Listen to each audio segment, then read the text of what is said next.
महाराष्ट्र विधानसभा चुनावों में चंद दिनों का वक्त बचा है। 20 नवंबर को वोटिंग होगी और 23 नवंबर को रिजल्ट आएगा। महाराष्ट्र का चुनाव इस बार दो खेमों के बीच होगा। एक तरफ महाविकास अघाड़ी है और दूसरी तरफ महायुति है। महाविकास अघाड़ी में कांग्रेस, शिवसेना, यूबीटी और एनसीपी शरद पवार है। महायुति में बीजेपी के साथ एकनाथ शिंदे की शिवसेना और अजीत पवार की एनसीपी है। दोनों ही खेमों में टक्कर का मुकाबला देखने को मिलेगा।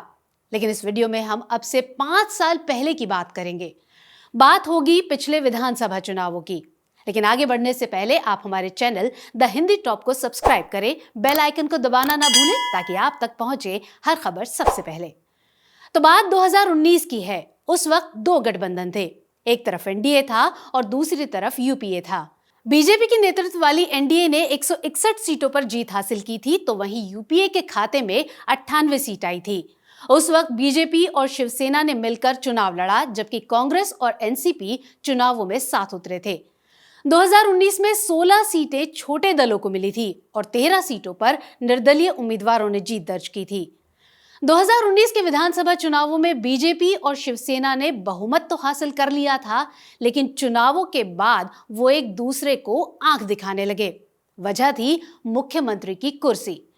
कौन होगा मुख्यमंत्री, ये सवाल बीजेपी और शिवसेना के बीच दूरी लाने लगा।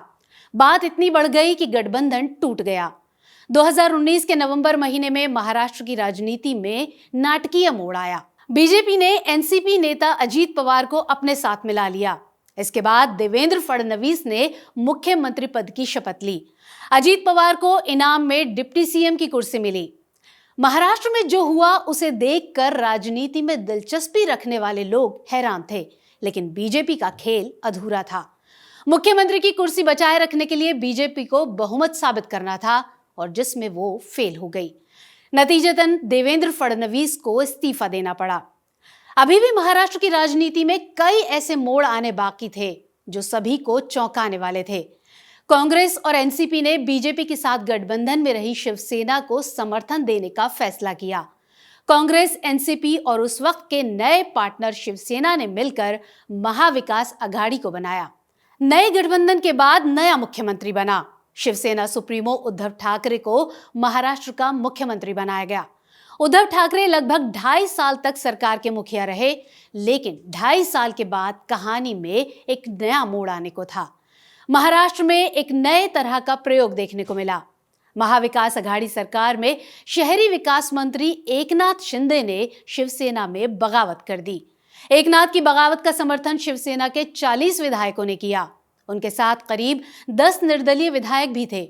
नतीजा ये हुआ कि उद्धव ठाकरे को मुख्यमंत्री पद से उतरना पड़ा। 30 जून 2022 को महाराष्ट्र में फिर से नई सरकार बनी। इस बार शिवसेना और बीजेपी ने सरकार बनाई।